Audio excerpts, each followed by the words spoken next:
I don't see myself. Hi, chat. How are you doing? Welcome to Lineage Break, a Grand Archive TCG live show. My name is Cam. I am here back in the studio with my trustiest trusty of all trusties, Trusty Steve. Hello, Trusty. Hello, Cameron. Hello. Welcome in. Thank you. Well, welcome back. It's good to be back. Listen, chat. All right. I'm gonna jump up on the soapbox real quick. All right. It's a good way to start the show. You know. I'll call you, when I'm done. Yeah. Can I just a bit? No, that's fine.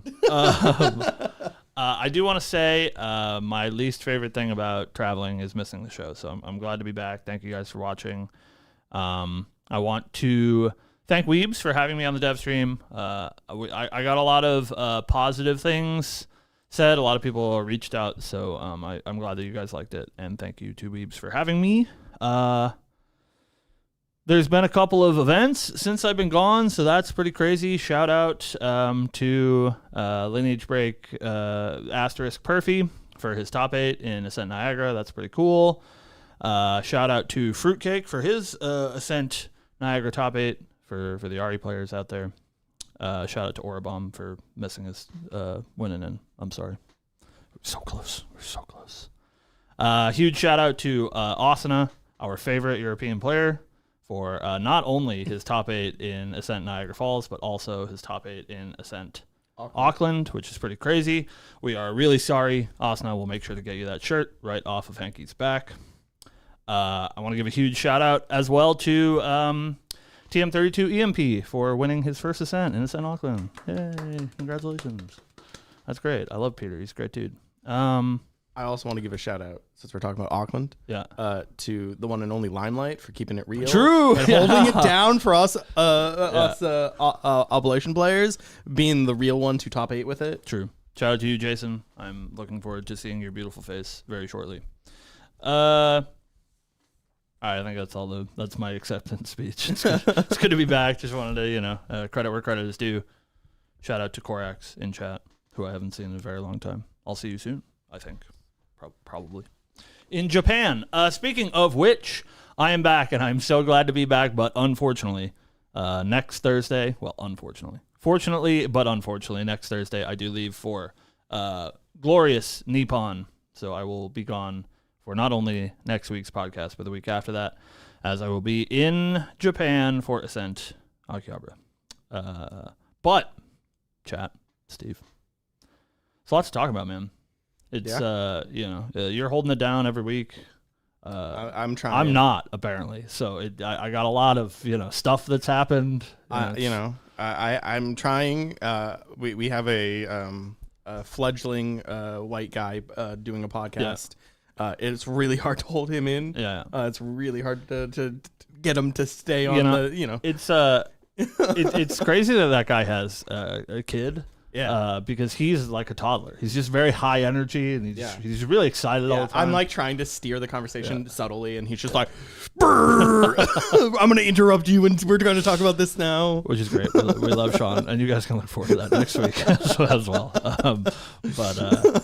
So thank you guys for watching, though. We have a lot to go over. So the run of show today, here's the plan. I do want to talk a little bit about dev stream announcements and stuff. As obviously I was not here last week to discuss it with Steven, and we want to, kiss, and you guys have to watch. Afterwards, I want to talk a little bit about spoilers, as we are in the midst of content creator spoiler season. We're not going to do the nitty gritty because I didn't make any slides to put the spoilers up on the screen, but we'll talk about some URs, some interesting cards that I'm sure you guys have heard about, rather than reading verbatim this, common that Mr. Ree was shouting about or whatever. Yeah, and I'm very excited to talk about the deck that I'll be playing, because surely no one has thought about it yet, and I'm going to be playing it. And surely nobody could have thought that Steve would be playing it either. Yeah. I remember when I saw that card, I was like, ooh, baby. Steven's going to love this one. And then, towards the end of the show, for the Lineage Break dedicated, we're going to talk about some lore, because of course I was brought onto the dev stream to talk about some lore, and you didn't really do that. I did for the beginning, and then it devolved into just some sort of nightmare fuel. I have very little memory of what happened at all. So we're going to talk a little bit about Merlin and if I can find it in my heart to forgive her. I will say, yeah, you made it farther than I thought you would. Thank you. All the way to the end. Yeah. Usually you say you made it farther than I thought you would when people still fall short. But right. I completed. You did complete it. Right, thank you. You did complete it. Thank you. I thought you were tapping out at 4. 4? I thought you were tapping out 4. I know you. Listen, man. You put yourself in pain for that. Yeah, stream. I did put myself in pain for Merlin, and that's just she does not deserve it. But we'll get there. Well, the Merlin cast is coming to you shortly. Yeah, it wasn't great. The problem is, and I think the difference between Hot Ones, the YouTube series, and what we did, I guess sort of similar, but whatever his name is, what's his name? Sean something, bald guy. We love him. Stan does most of the talking, and he asks interview questions, but it's ones that they can answer succinctly for the most part, especially towards the end. Right. And I just could not think, let alone decipher information that I'm seeing for the first time. Sean Evans, thank you, chat. And so it was very hard to talk. So I was drinking a lot of milk. I'm not saying that I'm a Chad and I'm gonna not drink a lot of milk, but it was mostly so that I could speak. Speaking was. I would also hard. like to point out. Doesn't John also eat the wings? Oh yeah, Sean Evans is a freak. So that guy's a freak. It shouldn't have been Bell. It should have been Silladar. That's what I'm saying. But he doesn't like being on camera, and Belle's a coward, and she wouldn't do it. Yeah. So, and you heard me. My favorite thing though was just Cam's only there so Sil can eat hot wings. Yeah. It was 50% I get punished and that makes Silladar happy. And 50% Silladar eats hot wings and that makes Silladar happy. That's that's Did you guys actually go out to dinner? Or did he at the end be actually I'm pretty full? No, we didn't. That was dinner. that was so indeed funny. dinner. And it was not the most pleasant quart of ice cream and warm strawberry milk. Yeah, slightly warm. Oh, one more thing. Shout out to Chef Bailey. Bailey, I love you. Thank you so much. I'm not gonna lie, Bailey. You had me cackling. Yeah. The first time he was peeked really out good. with the wing box, I was like, Yeah. that got me. That sent me real hard. Yeah, there's a really good picture of me looking this way and Bailey's head just right here. It's very good. So shout out to Bailey. I love that guy. All right. So, Steven. That's me. I don't know if you've heard. Mm-hmm. PTM has been announced. Yeah. Man. There's some cards in it. PTM's so cool, dude. Yeah. It's so cool. And Alice is sick, and she's so cool. She's so cool. She's man. so cool. And congratulations on having a spooky wife. Thank you, man. She's just so neat. And I know you talked on the show a little bit last week about your love relationship with Reanimator, and I'm right there with you. I love Graveyard decks so much. Oh, I was so excited. And then this week we got a card that I was like, oh, Alice, I don't want to play with you anymore. You don't need her. we have the alternate. But I'm so glad that I can finally talk about Alice. I've known for a little bit. I'm sorry, chat. I have maybe lied to you a little bit in the past. I'm just really excited to be able to talk about Alice finally. And she's just super cool. She's exactly what I want. At least, it's hard to say. I mean, I don't work for the company, so don't take my words to mean anything more than my words. But I don't know if she's going to be very good. But she's really cool, and I think she allows you to play a lot of advanced element cards, which I really like. I think the sort of curse synergies are really neat as well. There's a clip somewhere that you guys can find of all the way back in ALC when they announced Umbral Tithe, and I went on a diatribe about how a curse-based cleric would be really cool. So yeah, she's sick. Reanimator's sick, and there's a lot of cool specters and stuff. I'm sorry to tell you. Yeah, man. She's not a curse-based cleric. Yeah, that's true. She's a curse-based anomaly human. Yeah. I hope that you guys liked my acting on stream. However, when we were talking about Alice level 2, and Sil on the dev stream mentions, that she's like an anomaly or whatever, that was legitimately my first time that I realized that. Even though I'd seen the card already, I was blown away that she loses her class, which I didn't realize. So that's a little scary. Chat brings up, do you think, ask a question rather, you think there will be a level 3 for Alice? And I think so. I don't think it'll be here. Yeah. But I think in the future we will. Or maybe there's a card that, like, Trisket-esque, because level 2 Alice, the Umbra one, has an inherited effect. Yeah, I find that super weird. I do want to. Here we go. I'm saying it. You guys can, box this out. Here is your, what do they call that? I don't know. Foreshadow. Your, Peek behind the curtain. Nope. Anyways, here's your thing. I've seen some cards for PTM, and so to preserve spoiler season and like the world premiere in Akihabara, I can't say a whole lot, so I don't want to be like, oh, is there another level 3 Alice? The answer to that one is I literally don't know. Maybe there's a slot for her in the set that she could be in. I don't know. I have no idea. But I do think it's weird. She has an inherited ability. But I also, from the outside the game, think that like they made her the CUR, and it would be insane if you just like immediately cover your CUR with a level 3. That would be bizarre, I think. I think so, and we've talked about that before. Yeah, but they did do that with the level 1, I guess. I mean, yeah, that's theoretically is what you're supposed to do, is cover your Golden Queen with your Whims Monarch, which you guys have now seen, courtesy of the best spoiler video on the internet. The third one would be cool, but there's not a third CUR, so I don't know. Maybe later in the future. I think that's a good way to do it. I think actually something I find really interesting from a lore perspective about Alice is Golden Queen had a lot of, in her like signatures and in some of her art, she has this Memento pocket watch that was a card that we got in DTR. That is this sort of, we don't know exactly the significance, but this link that she has with CL. Some sort of moment they shared or whatever that, he gave her a pocket watch. Gives this pocket watch significance. Yeah. And in the level 2 Phantom Monarch CUR art, we have Alice, and she's doing some spooky ghosty hands. And on one side she has the Oneric key, which is her new regalia that we've now seen.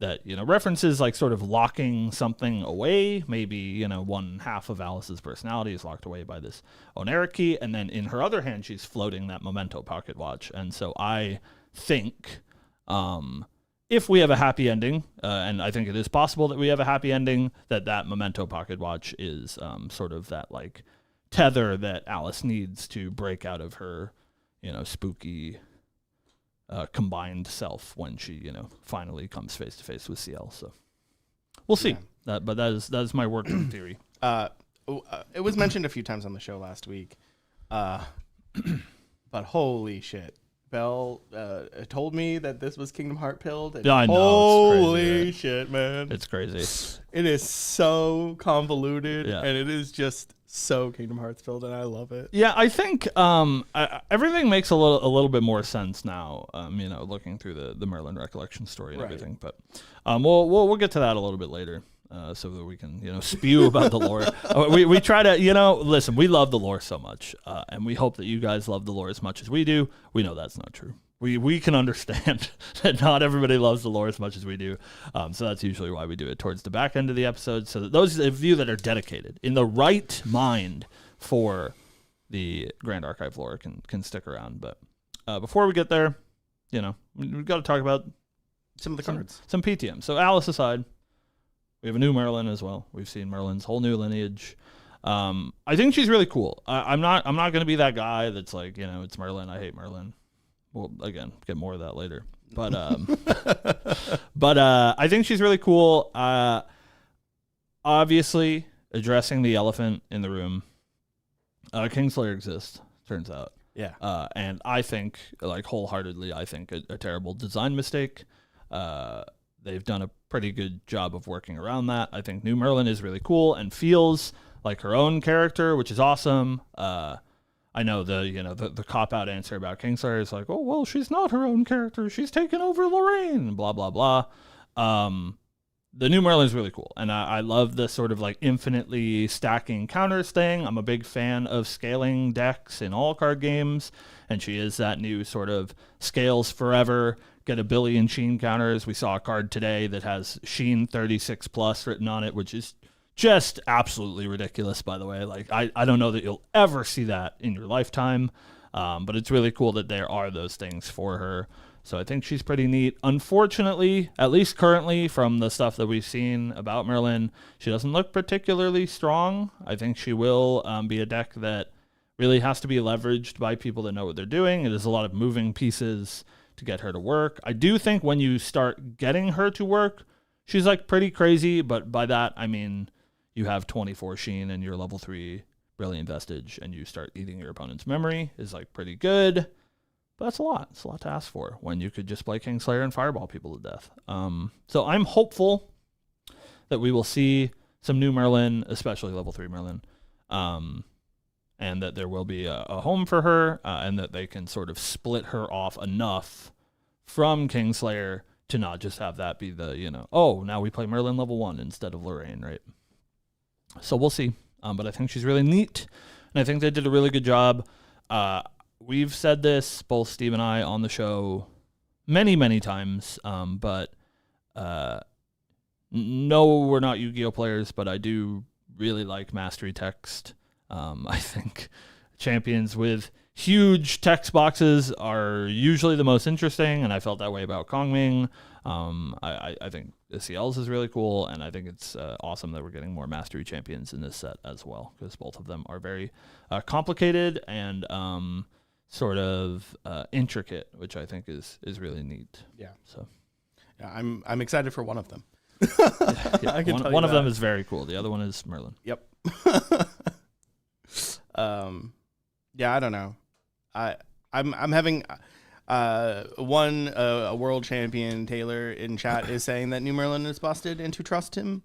However, I don't see the writing on the walls. I think most of this stuff is mimetic. So hey, if I'm trusting anybody, it's at Taylor Bow. So Taylor, we'll see you at what's the first event? London? You going to London, Taylor? You're going to take it down with New Merlin? Then I'll trust you. All right. And I believe you can do it. That's not a, I mean, it's a challenge in a friendly way, not in a, yeah, in an angry way. I believe you. But I don't know. Yeah. I obviously I'm bad at this game. And I read the cards and I'm like, this just seems mimetic. Like, it doesn't seem like you're doing anything for 40 turns, and then maybe you have a cool ability. Yeah, I think that's really the crux of it, is that I use that phrase a lot. It just happens to come up in GA, but is that she is, I think, not straightforward. And so this happens, I would say, every time with champions like this, the first of which is like Rai, right? Which is a champion that is not necessarily very straightforward. And there are times, especially, if we talk about DOA, where I truly believe Rai was the best deck in the format. He just wasn't straightforward enough for people to know in time. And so it remains to be seen about Merlin. She's either like too complicated so people won't figure it out, but she is really good if you figure it out, or she's too complicated and not very good. Right. Like that's what we saw with like Kongming, unfortunately. Very, very cool champion, just doesn't have, the power to get it done. And so maybe Merlin does, maybe she doesn't. I don't know. But she is definitely going to be one of those, like, you need a really talented player that puts a lot of time into it. And so you should all be, thanking one world champ Taylor Bow for him being your soldier, know, that he will figure it out, and then you can all copy his deck list. So yeah, we'll see. I think it is cool because it's your favorite element. Yeah, that's true. I love Crux. Thank you, Pora, for your input. So Merlin, Alice, all very cool. It's also spoiler season, so we're getting a bunch of powerful cards. They've done a good job, and I really like that they do this, where they usually give content creators, all of them, at least the ones that we've seen so far, some like big heavy hitter card, whether it's a UR or a CSR or whatever. Like we were, privileged enough to show you guys Alice level 2, normal Alice level 2, cleric Alice level 2 is what we'll call her. But we've seen a couple of other cards as well. We mentioned it briefly, but just yesterday we saw the Water Merlin UR. I don't actually remember the name off the top of my head. That is sort of like a strange prison piece, and maybe that's where Merlin is headed, is into this strange prison realm of stopping people from attacking you basically at all and starting to peck away at their memory. I don't know. Steven. That card is interesting. Interesting. I think that card's bad, but like I don't know. Labyrinth is insane. There you go. Labyrinth is insane. Oh my god. I read that card and I'm like, I think this card's bad. I don't. Yeah, it's the dichotomy of I don't man, get it. Right? We're like, that card get is, it, man. Yeah. It's And Taylor's like, that card's broken. We're like, oh. Like it costs 4. Yeah. It's an advanced element card because it's exalted. It requires you to be water, which is another. I guess you probably want to be water, but is something to consider. Yeah. It only starts getting text at Sheen 12, and if your opponent has 6 or less cards and it's in their memory. Yeah, I don't know. Listen, I believe you, Taylor. Taylor's got it. He's figuring it all out. But I'm not seeing it yet. I think maybe it'll all come together. Like once we see the whole set, you'll see the pieces and they'll align. You'll be like, oh, I get how she's supposed to play, but I'm not quite seeing it yet. But. Yeah, I think there's other URs though that we've seen that are less questionable and more like this card is very good. Yeah, I think there's a couple. There's one in particular that I'm extremely excited about. But again, this is like Perfy says, this is knee-jerk reactions, right? Like all we have is knee-jerk reactions. We don't know the whole set yet. But the Sparkle Sis ladies got to spoil the Divine Relic, which is pretty cool. And I was under the impression, Steve was under the impression, we were all under the impression, I think I even said it on the dev stream, that the Divine Relic was going to be the Vorpal Blade. Yeah. We're just like, it was like shoo in. Like for sure, they locked that one up, Vorpal Blade, Divine Relic. Yeah, understood. Little spoiler for later on because I do want to talk about the card. Yeah. True. I was under the impression that like I was just gonna slam Jabberwocky and no one could deal with it unless they're playing a Divine Relic. Yeah. And I was like, oh, that's sick. A little bit easier now. Yeah. Probably way easier now, actually. But we got Lost Providence. I don't have it in front of me. You want to read it? Yeah, it is a Norm Exalted Regalia item, Cleric, Spectre artifact, 0 cost, Divine Relic, hindered. You may activate this card from your material deck. If you do, it enters Ephemeral. Tap it, banish Lost Providence, draw a card. You meant rest it, right? Yeah. Just making sure. You turn it sideways, and then you put it in this way, and it goes this way. Yeah. Whatever term you want to use. Exhaust it. Exhaust. For you Riftbound players out there. Yeah. So it's GCR. It's a slow GCR. Listen, man. I think it's very good. Let me tell you. This is the best card they've printed in 6 sets or something. Yeah. So I don't know if you guys knew. It's an Ari player. I'm a bit of an Ari player. And the problem that Ari has had is this like love-hate relationship with her Divine Relic slot. Where sometimes like post AMB, we were playing Artivore, and Artivore is like sort of similar to this card where it's like a delayed GCR that gives you some amount of value, but it still is not something that you want to materialize. The problem with level 3 decks, and Ari specifically, but I think this goes for a lot of level 3 decks as well, is most games you're like 1, 2, 3, your important piece of interaction, or maybe there is something that you get in the middle. Like Ari often gets her ingredient pouch on second materialize, right? But you never have room for your Divine Relic. So if you're playing Artivore, you had to take a turn off, and if you take a turn off, you die. If you're playing GCR, it's like fine, but you're getting it like turn 10. And most games you don't even see it because you have to get your ingredient pouch, you have to get your Cosmic Astroscope. Usually you get like a Necklace of Foresight even before you get your GCR, right? This finally for us advanced element players, and I think Sparklesist, did a bit about this in their video as well. This is finally the Divine Relic for the Advanced Element players because you can activate it out of your material deck. It functions very similar to a GCR. I think the fact that it gets ephemeral is just like flavor text. Nobody's really going to want to interact with your GCR. That sounds ridiculous. So you get to activate it during your main phase, and then the next turn it turns into a GCR. So it is slower. You don't get the card immediately, but it doesn't take your materialize step, which is really, really important. So I think Arisana players are going to be playing this 100% of the time forever until they print something better than it, which I don't think that they can. I think Alice players are going to be playing it as well. She hits Advanced Element at level 2. Yeah. And why wouldn't you play this? It's crazy, man. Crazy. I like thought about it in CL. I just don't know if I need it. We like talked about it a little bit when you got back, where it's like CL's path isn't always straight, like a straight line. Like you don't always have to materialize things in the right order. Just the way he works, because sometimes you want to hold more omens so you can cycle more cards with your level 2. So sometimes you're materializing things like in a wonky way. And I just don't know if this card makes that list, especially because a lot of newer CL lists are playing Looking Glass, so they can play Reckoning's Wake. Sure. But hey, maybe a consideration. And I think it should be a consideration for all the Advanced Element players. I think it's probably a good card for like Luxem. They're already playing hindered cards, and I think that would probably be a good fit. Yeah, I think something that people don't give enough stock to, because they're not Polaris players, is the value that you get from a materialized step, right? Like every one of your materialized steps, I think should be considered like drawing a card, right? Because like the floor of your materialized step is grab a GCR, draw a card. So any time that you get to skip a materialized step, you're drawing a card is how I think of it, because I think that's crazy. So like obviously that's why Polaris is so broken. That is why this card will be good. Is it, I would also like a step to it's really good to address the elephant in the room. Yeah.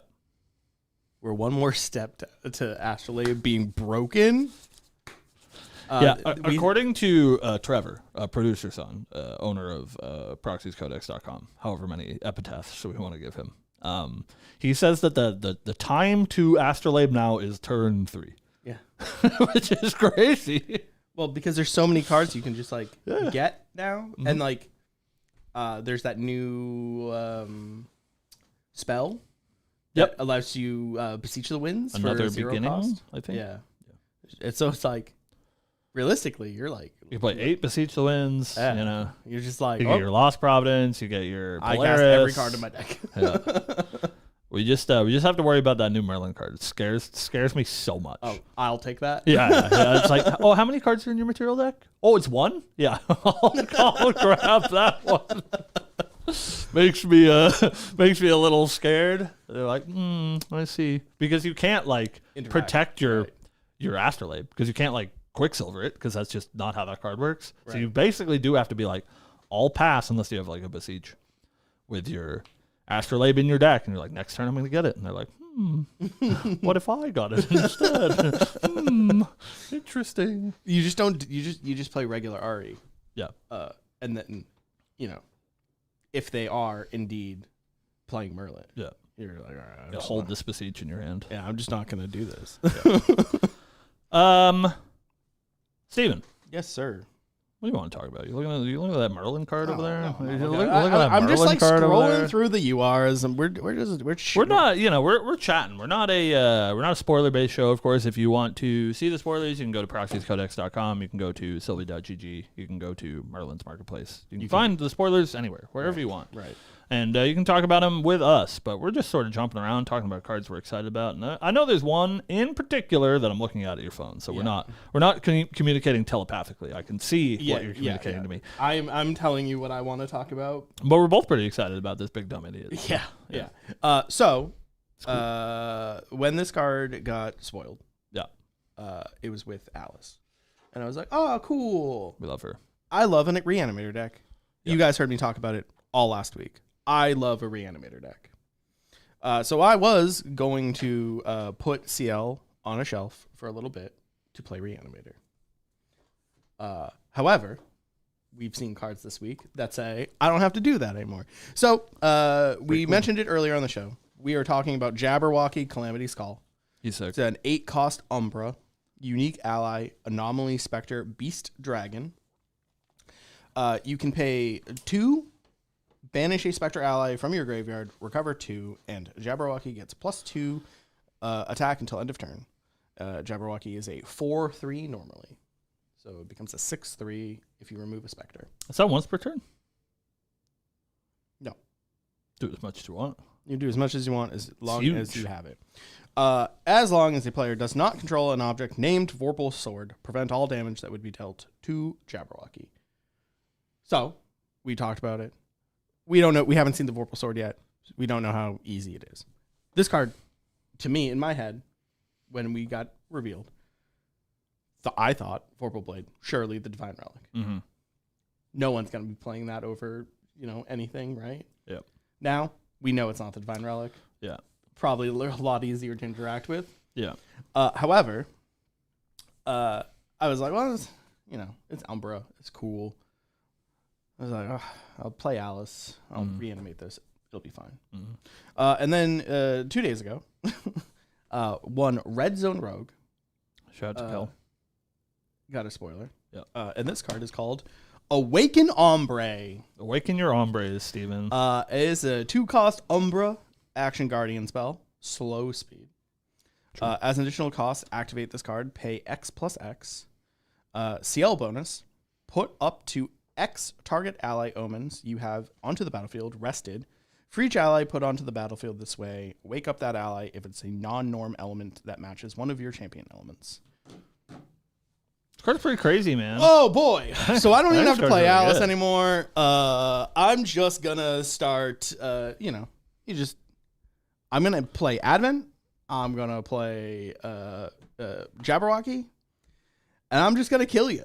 I'm gonna make both of these cards an omen, and I'm gonna do one after another. I think it's really interesting too if CL moves towards something like that, in regards to Oblation, which we saw at Limelight top 8 with this past weekend, is that like one of the issues that Oblation has as a deck is you don't want to omen things because they get trapped there, and so you have to jump through some hoops, get some orb of ceilings or whatever to remove them. But if you start being a deck that's just like all I am omening is Jabberwocky, who's an 8-drop, and Advent of the Stormcaller, that's a 15-drop.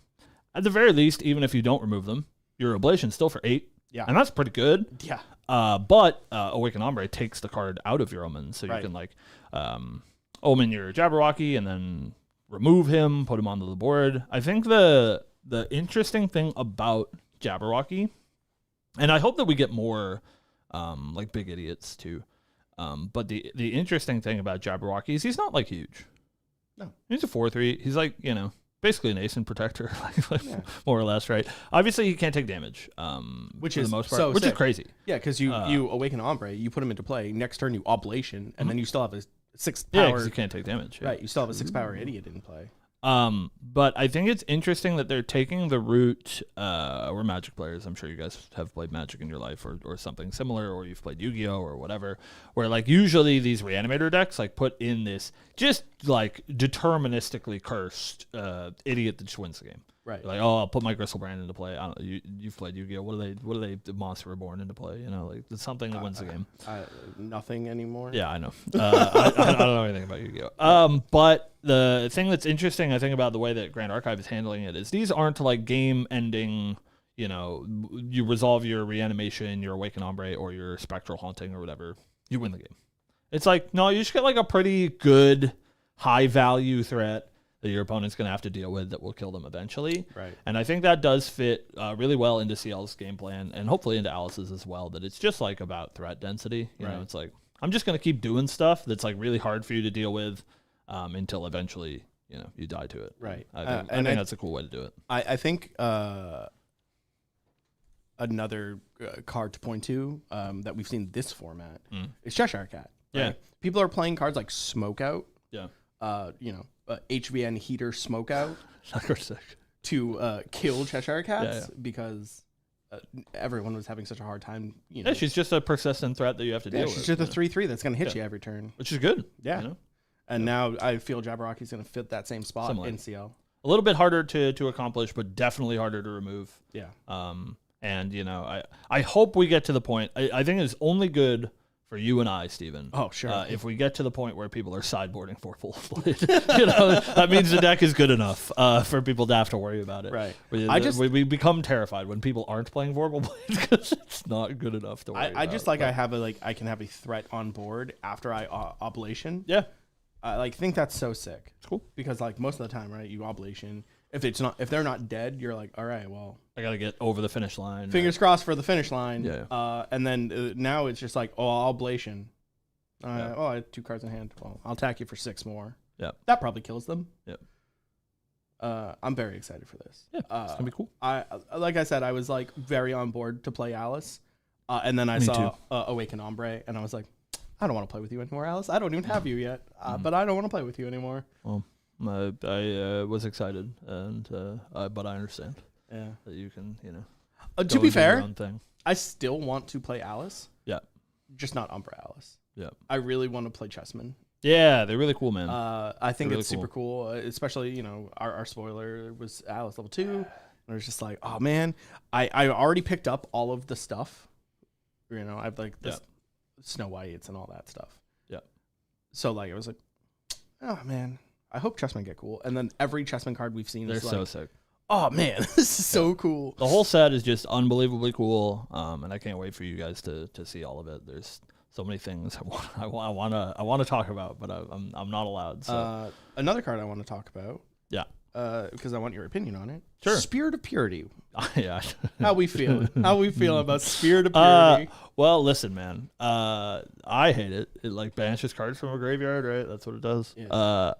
I think it's bad. I don't know. There's people out there. You guys have maybe met our dear friend Trenton at an event, and I think more and more. And we got Topsy Decree as well, which is a really really good card, by the way. That card's insane. Yeah.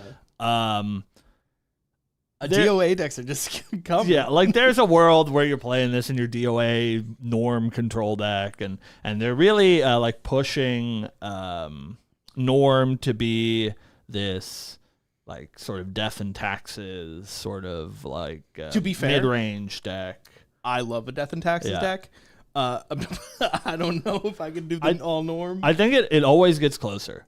Every set it gets closer, and this and Topsy Decree are like a pretty big boon for that deck. I really don't even think it's that bad. We had one LB Travis Bubba Gooner, as the kids call him, play. I think it was Hankey's deck. Was it Hankey that played that disastrous Norm pile a couple of seasons ago? Yeah. Yeah, it was Hankey's like allies deck that was playing a bunch of Norm allies and had DOA in it. And Hankey like sort of spiked a tournament with it, and then Travis ended up playing it and spiked a regional top 8 with it. That sort of deck can exist, and if a player like Hankey's playing it, it has some like amount of legs, right? Right. And so I think with new support, there is a world where this starts to become like an actual meta deck that people have to worry about, especially if people start doing, gross, greedy stuff that requires them to play a bunch of, element cards. Like, surely if I'm playing, 30 Umbra Alice deck, I don't want to sit against a DOA player, So, I don't know. We'll see, man. I think it could be something. I'm not particularly sold by Spirit of Purity. I am pretty sold by Topsy Decree, though. I think that card's kind of crazy. And Cheshire Cat's cute. I love it. For those that aren't following along with us, Topsy Decree is a 3 reserve cost norm action cleric spell. Imbue 3. Choose 1 if Topsy Decree, or choose 1 if Topsy Decree was imbued. Choose 2. Yeah. Your champion gains Smells Round until end of turn. Up to 1 target opponent discards a card from their hand or memory. Choose up to 2 cards from a single graveyard and banish them. Yeah, it's pretty crazy. Yeah. I think this card is good without the imbue. Just being able to be like, banish 2 cards, please. Yeah, it's like people that were playing Cleansing Reunion back in the way days. Right. which was like pretty bad. This is very similar, where it can actually target the cards that you want rather than hoping your opponent doesn't have enough cards to get over your cleansing reunion. Yeah, I think it's decent. I don't know that it's going to see a whole lot of play outside of these norm decks. Right. I think there are some allies decks that can play it too. If you're playing like water allies or something, you're probably playing enough norm cards that you could probably imbue this as well. And making your opponent discard a card is crazy, especially if you're playing a like attrition based ally strategy. Your opponent going -1, and then of course they want to discard a float, then you immediately get to eat it is pretty nuts, I think. So yeah, cards pretty scary. Well, I've been doing a lot of talking about a lot of cards. Is there anything you want to talk about specifically? Yeah, I don't know, man. I'm excited to play Alice. I think she's pretty cool. So that's about it. I don't think that we've seen all the pieces yet. Where like currently she looks kind of bad. But that's shout out to my man Silidar, lead developer. He's always looking out for me by making the clerics bad so that the cards are cheap. Yeah. And I appreciate that because I'm not taking it to a tournament. You guys know that. I think she's cool. I think curses are cool. I think her downside is like really hideous, and people should be aware that her downside is really hideous. I'm like terrified that people like Lineage Break Travis are going to just like kill me on turn 2 because like I don't know how I stop that. Fiery Interference is my least favorite card in the game now. Just like literally every card that Alice has says recover on it, so it's just pretty bad. So we'll see. Umbra at level 2 is strong, and her mastery is strong. I agree with both of those statements. We will see if she can overcome that pretty hideous downside. Yeah, eventually, your mastery just says pitch stack your deck, right? Yeah. It's just the issue, and I'll be doing some creative deck building. But of course, listen, you guys can trust me. Your trusty old Cam, your secrets are safe with me. If you find an Alice deck, I promise I won't share it with that guy. If you have an Alice deck that you're building for London, I'll keep it to myself. Hold on. You let me know. Hold on. You've said something that has offended me. What? You called yourself trusty? That's true. That's bullshit. I'm the trusty one. Stop stealing my epithet. No leaks. Don't give him your Alice deck. Give me your Alice deck. He doesn't deserve it. I don't even know what I was saying. What was I talking about? You were asking people for their Alice deck. I know before that. I don't know. I had a thought, and I can't even remember what it is. That's crazy. Her downside's pretty bad, so we'll see. I think that card that pay to attach it. Oh yeah, that one's really good. You only have 4 of those. Oh yeah, pitch stacking your deck. The problem that I have with Grand Archive is that aside from currently Spectral Haunting, what do you do with your graveyard? Like you're the top of your lineage, so the float is not like extremely important. Of course, you can like do some sick Devouring Malice stuff with a bunch of float, but like filling your graveyard for a float doesn't do a whole lot. You can put some specters into your graveyard, but it's like Lingering Banshees that are 3-cost 2/3s.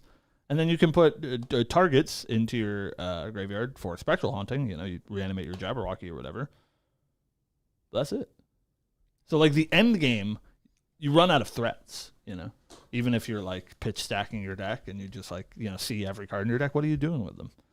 Thinking about playing some Lost Wisdoms. I think that's my current that's my current hot think is that we play some Lost Wisdoms for some recursion, Do you guys know what I'm saying? Exercise curses? Yeah, you get to exercise curses yourself, which is funny. There's that part too, that a lot of the curses that are like good, you really don't want to play. You don't want to play Profane Bindings. That does not feel good. You go down to 17 life. That is not great. It's not it is a reduction. Yeah, never mind. Yeah, it sure is. Yeah. If it was damage, it would be sick. Like Umbracite, Pog. Your deck is full of recover. You're just going to Umbracite take 10 and not care about it. But, man, the reduction of life on like Profane Bindings. Even Malevolent Vow, which is a crazy card, I think, for her is going to be pretty tough. So we'll see. Maybe there's some more pieces that we're missing. Yeah. Hopefully she has like some other like fireball from your graveyard or something, No. like deal X damage based on the number of specters in your graveyard. But I'm just a little guy now, you know. I don't care.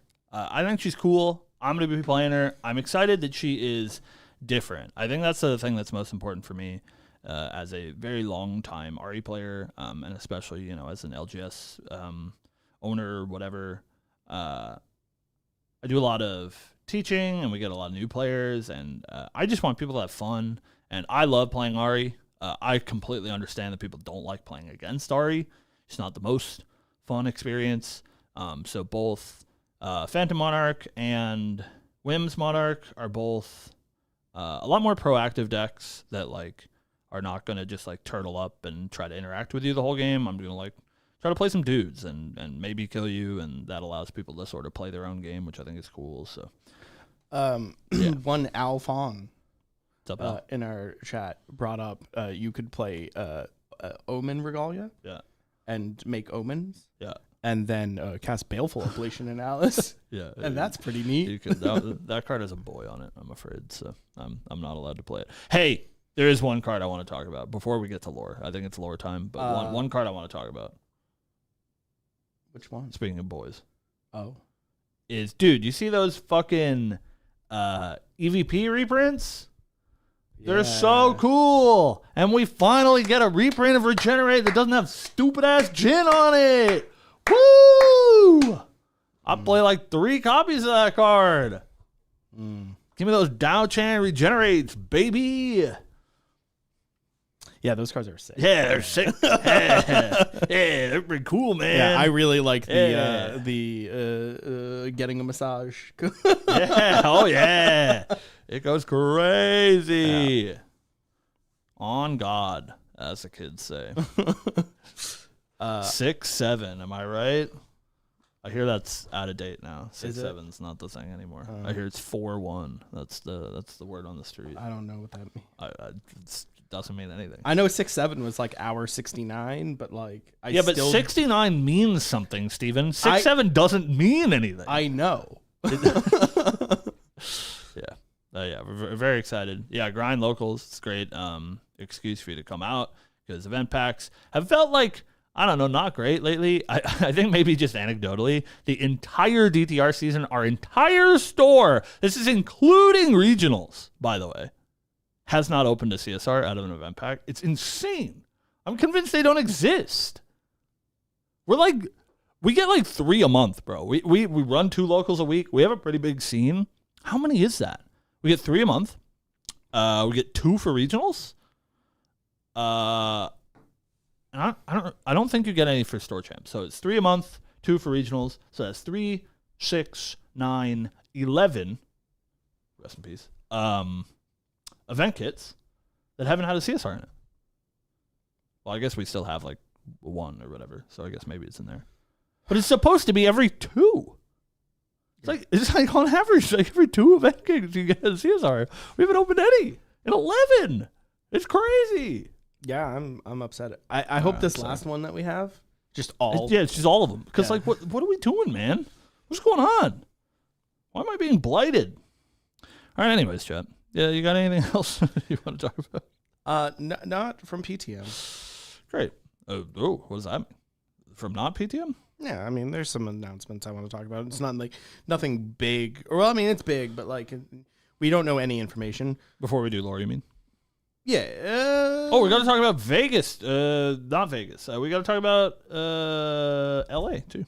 Yeah. That's important. Yeah. Jeez, well, man. that's what I we'll segue that into the lore. Yeah. Yeah, you're thinking, man. I'm sorry. I don't really podcast very often, so you know it's hard. You gotta take me under your wing, Steven. About a minute. So we got a pretty big announcement. Yeah. Last night. Yeah. I think literally yesterday. Huge for the lore fans. Yep. So we have the dates. I believe we already had them for Los Angeles. Yeah, it moved around a little bit because there was a problem with the LA Convention Center because they are doing renovations for the Olympics in 2028, and so we had to move venues. So there's a new venue, which also made us, I believe, move the date a little bit. I think it's a week It was bumped a week. It's a little bit. So Ascent Los Angeles is now slated for March 28th and 29th, 2026. November tickets go on sale tonight. Yeah. 6 p.m. PST, 9 p.m. EST. However, we also got to the announcement that Radiant Origins, which is the set name for RDO Set 9 and the Capstone set, will be world premiered at Los Angeles. Yay. So that's super exciting. There was also an announcement. I believe it was announced, right? Also, the debut of the Pantheon format. Right. Yeah, that's what I was trying to find. They posted that on Twitter. Twitter said that you can come and play Pantheon for RDO, which is really cool. Yeah.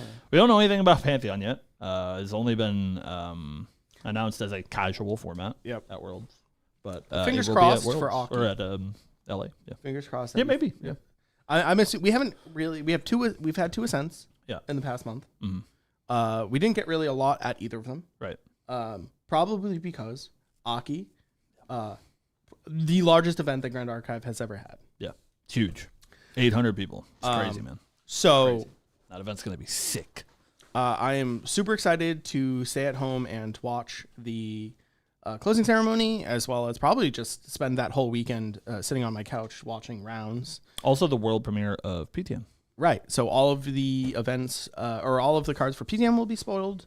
And then 2 weeks after that, PTM comes out. Mm-hmm. It's very exciting.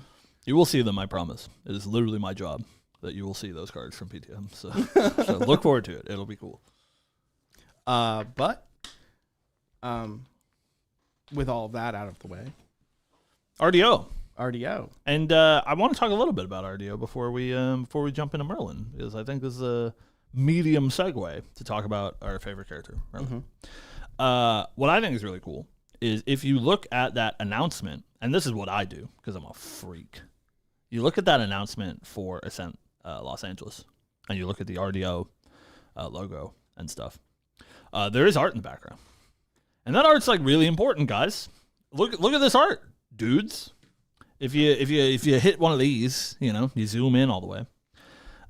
There's been some speculation that RDO.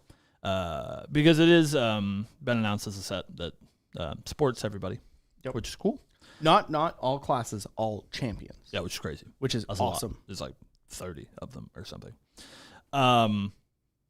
There's been some speculation that it might be a homeworld set. And that's for our lore enjoyers. Pretty homeworld. This is looking pretty homeworld. If you zoom all the way in, on the left side, like top left corner, what do you see there, Steven? Is that the Grand Archive? Dude, that's the Grand Archive over there. Holy. That's the Grand Archive. So we are on the homeworld, at least according to this art. The Grand Archive's in the background. There's also like a big Coliseum in the middle, which is like pretty sick. Yeah, the big sphere. So there's like it's like a circular structure in the middle. And it has like a big. It has the Coliseum windows like in Rome. Yeah, homeworld looking real Roman.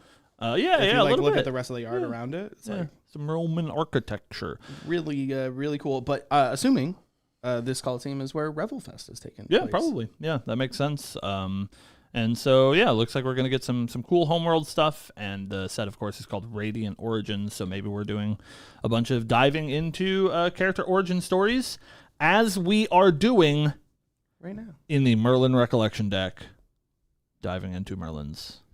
Her full story, actually. Yeah. Right. Origin story. Yeah. Very interesting. Yeah. So how do you feel, Steven? Before we dissect things of Merlin? Yeah. How do you feel about this story? You go back and give it a read.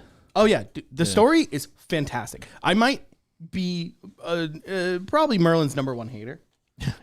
Number one. Yeah, I'll take that. All right. I hate her. Yeah. But I don't hate you if you play her. I love you, Perfy. I do. Whoa. But yeah, I hate her. I love her story. It's really cool.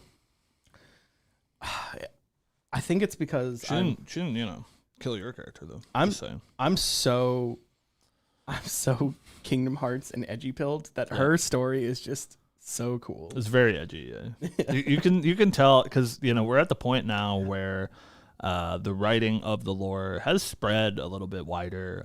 It's not all personally written by Roger or Bell. Right. There's some other folks that do work for GA, and they do a great job. But I think you can distinctly tell when Bell has had her thumbprint on something, because it's painfully edgy in a good way. Yeah. If you touch it and come back bloody, this definitely Bell's handiwork. No, this one for sure. I think this whole set is really cool. The Merlin Recollection deck, because at least from talking to them, it's sort of been a hand-in-hand process the whole time between Bell directing the story of Merlin, but a lot of the cards are really evocative as well. So Silidar has his hand in sort of telling a story through mechanics, which I think is really cool.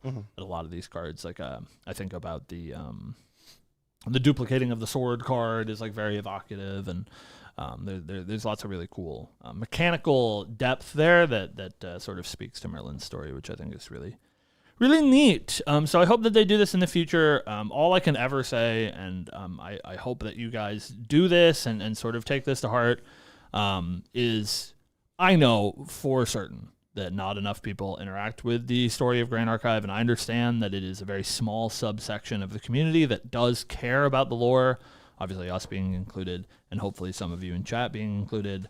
If you care, make sure that your voice is heard, because it does really mean a lot to the team, because, of course, there's lots of terrific feedback for Grand Archive. We're doing very well. The game's growing very well. But there's not enough terrific feedback for people that are like, hey, I just really like the story in this set. And this thing that you're doing in the Recollection deck, I really like it. You guys should do it more. Make sure to, make your voices heard. Adding the devs is only okay when you're, being positive singing praise. Yep. So. But yeah. So do you want to go through the story with me? Yeah.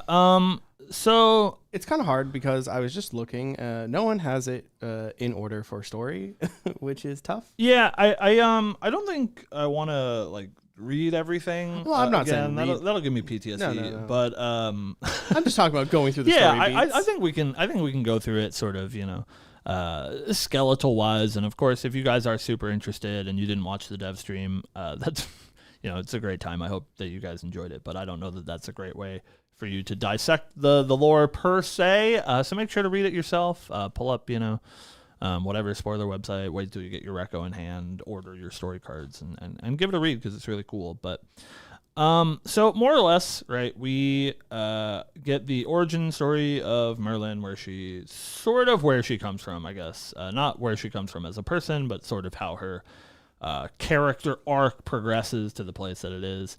Obviously, in the history of Grand Archive, she's been sort of this villainous character, but all villains have a story. Yeah. Everybody has a reason for being a villain. And I think something that's really interesting about this story as well, that I don't think that we got super into in the dev stream. And, after talking to Bella a little bit, I want to make sure that, people are sort of aware of these beats or whatever, because I think it's really cool.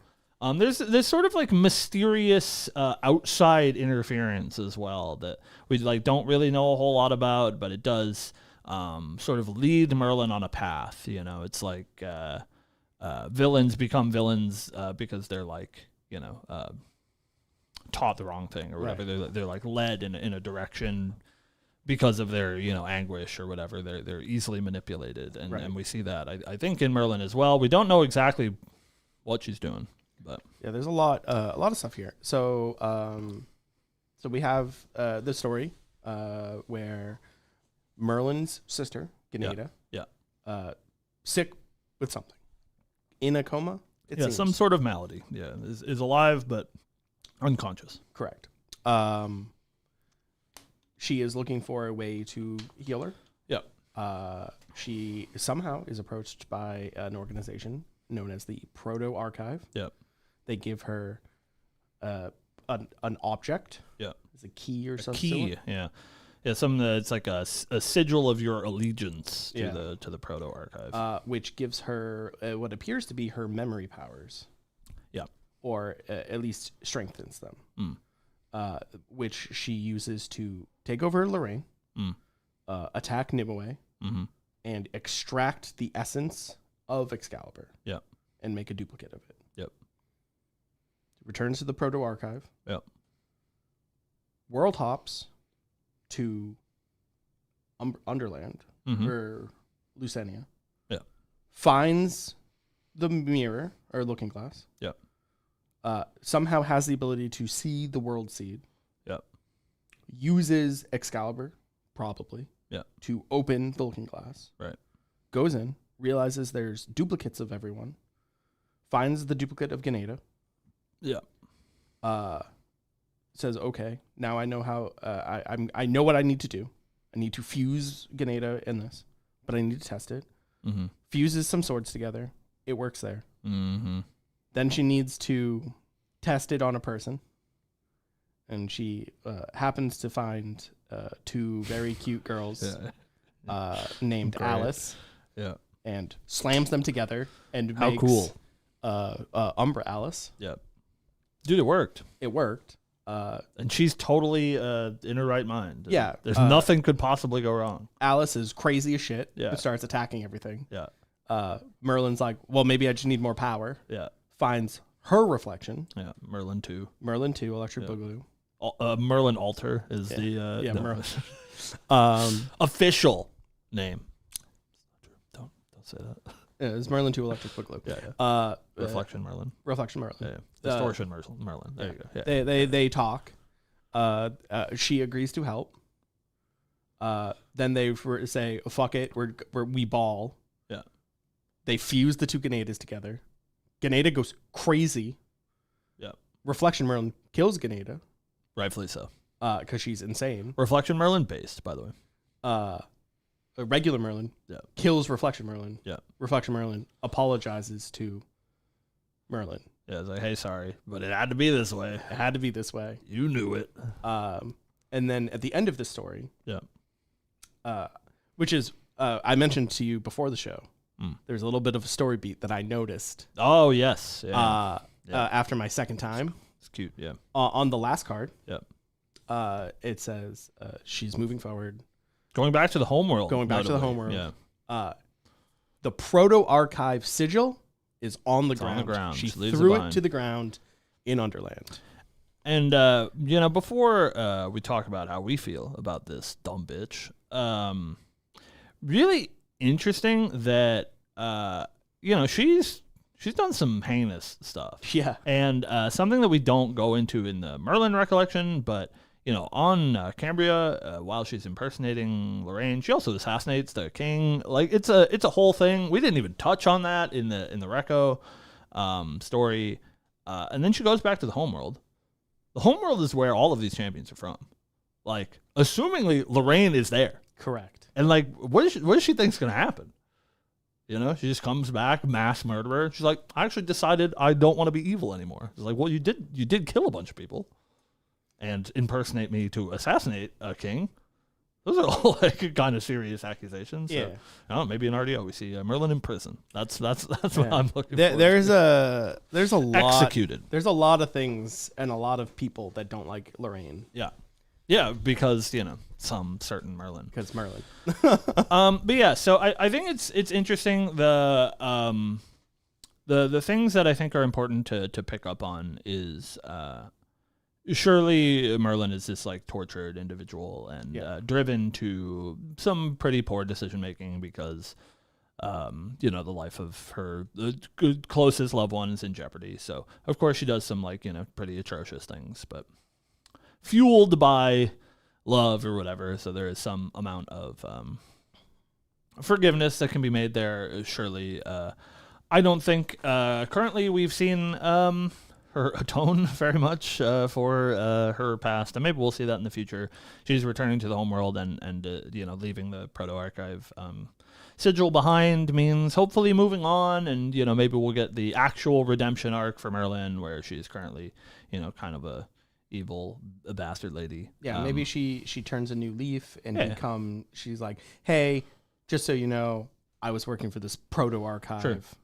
let me tell you about it.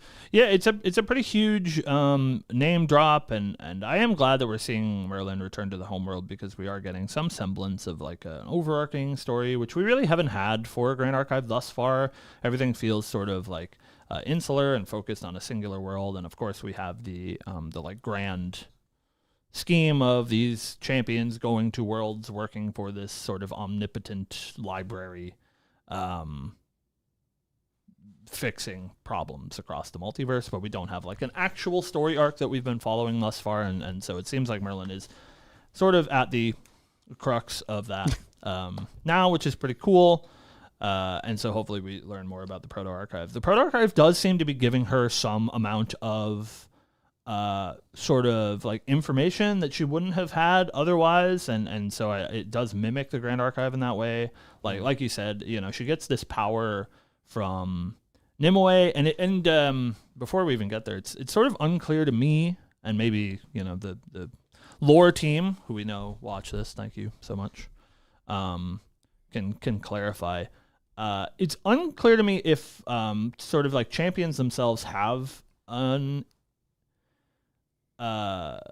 sort of innate power that is then amplified, like you said, like the Proto Archive sort of unlocks her abilities, or if it is something that is sort of granted to them by this omnipotent being. I don't know. So she has this power to like manipulate memories, and she has the power to look into one's soul, which is what she does to Nimue, and she, you know, extracts Nimue's soul, you know, being Excalibur, and makes that like replicant copy, and then she somehow, assumingly from the Proto Archive or some other outside source, is then led to Underland with the information that if she uses her power that she has to look into the soul of a person, she can look into the soul of the world, which is what she does in Underland, to see that, you know, of course, there are these reflections of people, and maybe I can use this to save Kaneda. But she's sent there for some sort of purpose, and that, I think, is still a little bit unclear. I think it's pretty obvious that she was sent to Cambria either for Excalibur specifically, or, you know, the power of Excalibur, or to kill Uther, rather. And maybe that's what the Proto Archive has sent them to do. Maybe it's sort of that, like, I guess, you know, reflection of the regular Grand Archive, where the Grand Archive is usually trying to send champions to a world to prevent some sort of cataclysmic world-ending event, and maybe the Proto Archive is the opposite, and they send Merlin to Cambria to create that cataclysmic event by, you know, committing regicide. Right. There's a few things. I was always under the impression that Merlin was from Cambria, because obviously the connection, right? Like Merlin to Arthur. I always assumed that she was from there, and maybe the Proto Archive approached her there. Yeah, it's a bit odd, because we have examples like Goja and Kongming, who are homeworlders, right? That obviously have a connection with Mortal Ambition. In Merlin's like original character profile, it says that her like origin is mysterious, and we don't know where she's from. Okay. So it's possible. It is possible she's from Cambria. Obviously, almost all of the information that we have about Merlin is like that, where it's like, oh, it's mysterious, nobody remembers, because that's what she does. She makes people forget, right? So we don't know exactly where she's from. She could be a homeworlder. It does say returns to the homeworld, though, on Another Beginning. So I assume she is a homeworlder initially, as almost all the Grand Archive champions are. Mm-hmm. I think actually all of them are homeworlders, except for like Alice and Sylvie. Right. Those are homeworlders as well, yeah. I thought they were from a different world. Well, yeah, sorry. I guess maybe not the homeworld, but they're not from Underland. Correct. Yeah. They're from a place called Arfall. Yeah. Or at least Alice is. Yeah. Ciel probably also is. Yeah. But I assume it's on the homeworld.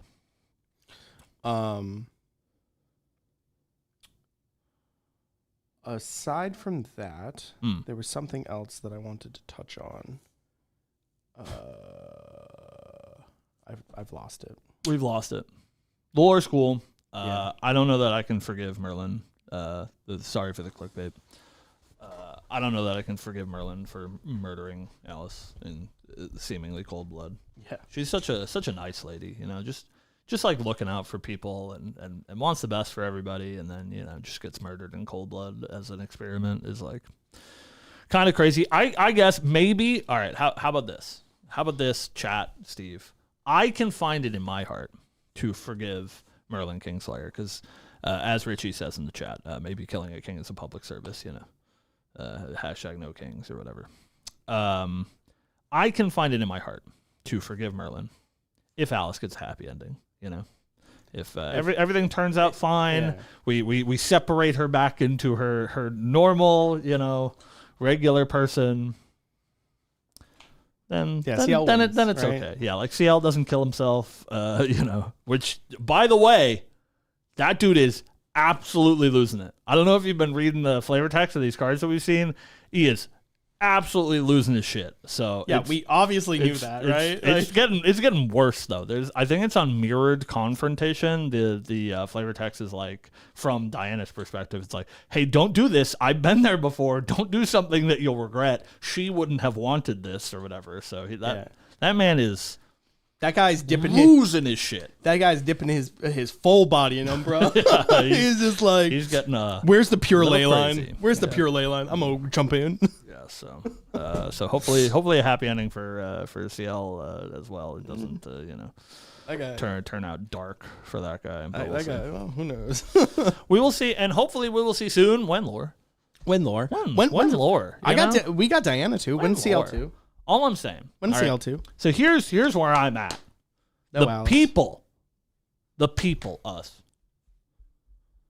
Don't wait until RDO is like announced and it's right around the corner to give us the lore for PTM. People want to know the conclusion while the set is still exciting. So give us a month after PTM comes out, and then like January sometime. Let's find out what happened, man. I want to know. Yeah. Hopefully Alice is okay. Preach. And yeah, she is cooler now. I understand. Like, I'm excited to play Umbra Alice. I'm not saying that. I'm obviously very excited. However, you don't want that to happen to somebody.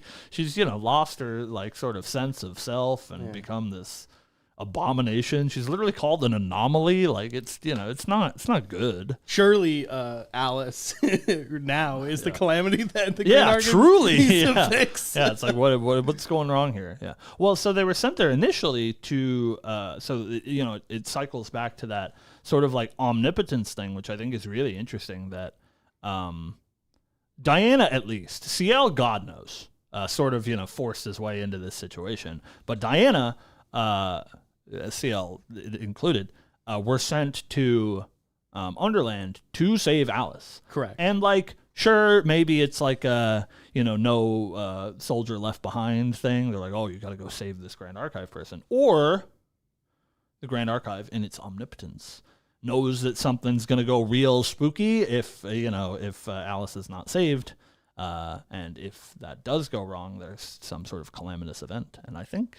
That's probably what the case is. They're like, oh no, they have some sort of awareness of the Proto Archive and Merlin and what's going on here, and they're like, hey, you guys have to go save Alice before she gets turned into some sort of spooky monster. I would say that Alice is 100% the calamity because that is what Jabberwocky is. He's Jabberwocky Calamity's call. Yeah, true. So surely, and they're best friends. Yeah, so. Jabberwocky and Alice. So. Yeah.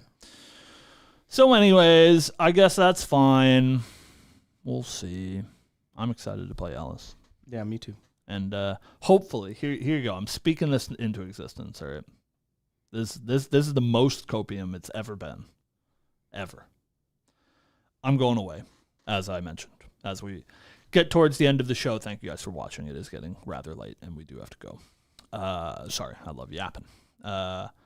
It's lovely to be here. I miss you guys dearly whenever I'm away. We, as a show, will not be away. Steve will be hosting for the next 2 weeks.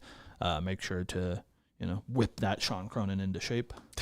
But for the next 2 weeks, you will have your normally scheduled Lineage Break at noon Eastern Standard Time. Asterisk. And you can find us here. Make sure to watch. But I will be in Japan. And so Here is what I'm speaking into existence. And chat, you can help. Maybe. A few of you can help theoretically. Hopefully, when I return on Black Friday, is when I'll be back, the week before PTM releases, I'm coming home with a CUR Alice from the world premiere. Jesus. So if you or someone you know opens a CUR Alice at the world premiere, bang my line. Come find me. I will give you cash in hand payment. But shout out to the Japanese community. If it is a Japanese speaker, I am doomed because there are some real giga whales that are going to be at that event that will surely outbid me. But if you want to do me a favor, I give you fair price. You know. To be fair, surely you can't afford the $15,000. That's what I'm saying. Like that guy's going to outbid me. I can't do that. But you know. What you could do is you have two friends with you that speak Japanese. That is true. Yeah, so we got to be on the floor, guys. You know, and by we I mean you, because I will be. Here's the issue. You know, assumingly during the world premiere, I don't know if this is announced. Sorry, boss. He's on vacation. He doesn't care. Assumingly we will be doing some stream content for the world premiere because we want you guys to be able to see the cards. But if we're doing stream content, that means I'm behind the camera. So if somebody like, you know, you're over here and you open the Alice, it's my job. I can't like drop my camera and be like, hey, I'll give you a bunch of money for that. I have to, you know, be like, oh, wow. So I need you boys on the ground to, you know, be like, hey, that guy behind the camera, he'll give you a bunch of money for that.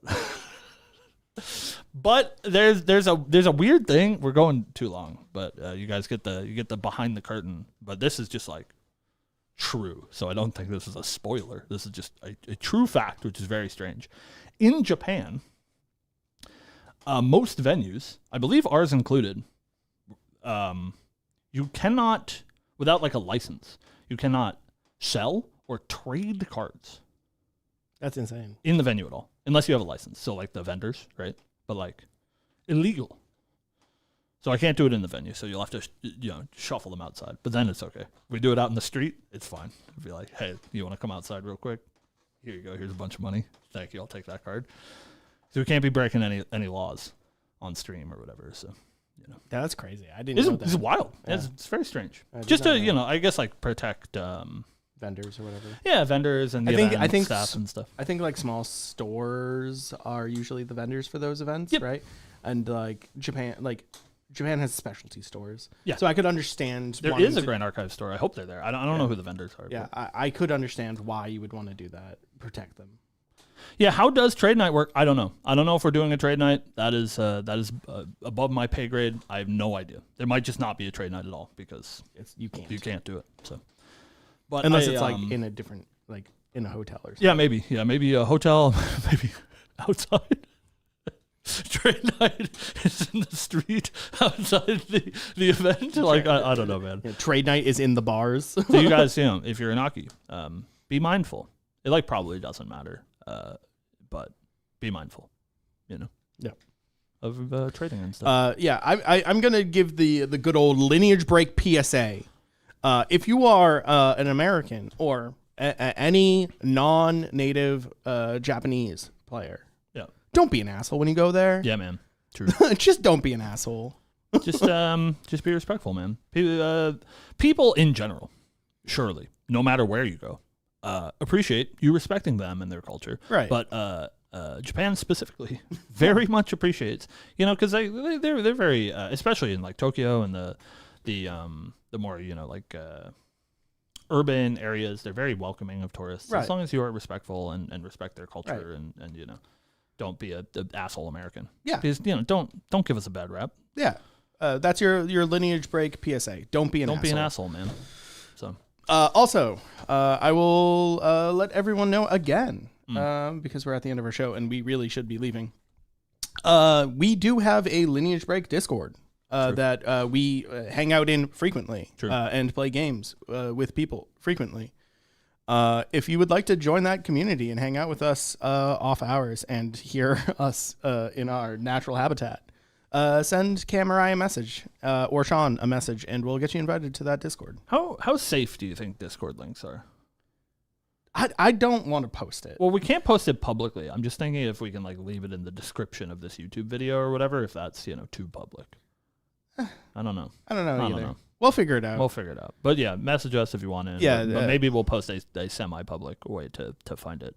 But like, we don't want to send it in, Yeah. like I don't want to a post it on Discord my or whatever, because then God knows it'll get filled with bots. Yeah. So. Or people from Merlin's, and those people are the worst. Yeah. So. I am currently the floodgate because I'm the one that manages most of it. I don't answer my Discord messages. So but yeah, you should message Steve. Yeah, message me or Sean Cronin. Either one of us can get you an invite. It's easier if you message us on Discord. That way, I can just give you the link and not have to try to find everyone's name on Discord. But it's a good time. We play games in there all the time, randomly. It doesn't I don't know. You know what else is a good time, Steven? Going to get lunch. Going to lunch. Woo! But that is it. Thank you guys for watching. Have a good one. Nice. I was like, nice. Oh no, my mouse is dead. All right, have a good night. Okay, goodbye. All right, goodbye. Okay, goodbye.